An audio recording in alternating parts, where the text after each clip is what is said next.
People in town must have assumed I had perished along with my family. No one came to search for me, and that was just as well. I was glad to be deep in the woods away from them all. If anyone had tried to rescue me, I would have hidden behind our barn. I would have gone to the darkest part of the woods where the hedges were 10 feet tall and the brambles cut the soles of your feet right through your shoes. My grief was cold. It was nothing to share, it was nothing to speak about, nothing to feel. I ate food from the pantry and kicked at the ashes in the garden, but I was lazy and did no work. What was the point? If this was the future, I wasn't certain I wanted to be in it. I started to feel as though I were disappearing. Perhaps I myself was a figment of my own imagination, a storm cloud, a wisp of smoke, a burning ember. I could hear people singing in town. I could hear the church bells ringing. People were going about the business of living as best they could. They could see past today into tomorrow, but not me. Grief had tied me in knots. There was no gas for the stove, but I didn't cut wood. There was no tap water, but I didn't go to the well. If I could have stopped breathing, I would have. I watched time moving slowly like dust motes, like gnats on a summer day, circling close, but never touching me. I was so quiet and the house was so dark that anyone coming to call would have guessed there was no one at home. The looters who came must have assumed they had the freedom to do whatever they pleased. What I had was theirs for the taking. What I had was up for grabs. As it turned out, I didn't hear a thing until they were inside the gate. I was deeply asleep. I had fallen into sleep the way the stones fall into a well. The looters had stumbled onto the property in the middle of the night, and they didn't even pretend stealth. When I heard them shouting and screaming inside of my dreams, I awoke with a start, a cold band across my chest. The dog was whimpering, but thankfully he didn't bark. Silence was what we needed. Silence was all we had while they stole everything worth taking from the garden. I crawled to the window and saw there were maybe a dozen boys and girls my age. They strode over the delicate seedlings with heavy boots.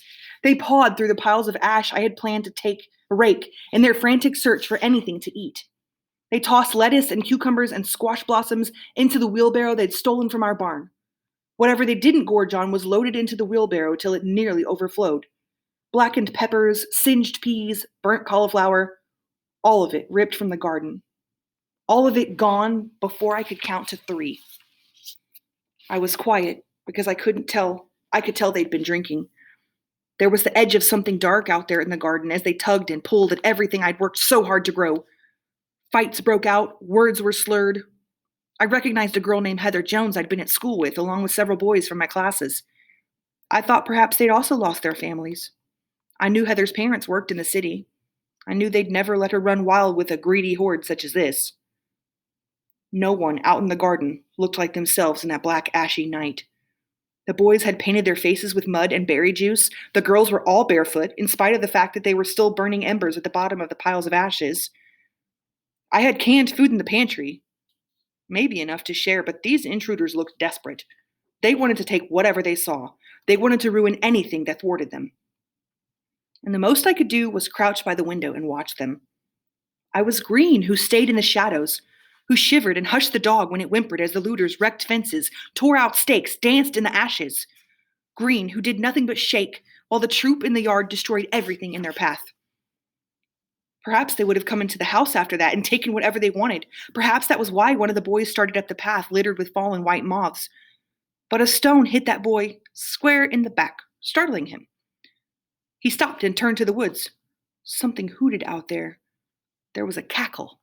Human or animal? It was impossible to tell. Afraid? Several in the crowd called when he noticed the other boy had stopped on the path to our house. More stones fell. Then, one after another, the cackle rose high, a hen, a ghost, a spirit, the wind. No one knew what it was, but the mob was not about to wait and find out. Heather Jones ran away first, crying that there was even worse luck in store for those who stayed where they were. There should have been strength in numbers. But once the looters stopped wrecking things, there were only boys and girls easily frightened. The rest of the crowd soon followed Heather. Why shouldn't they go? They'd already taken everything edible piled into the wheelbarrow. they'd already had their fun.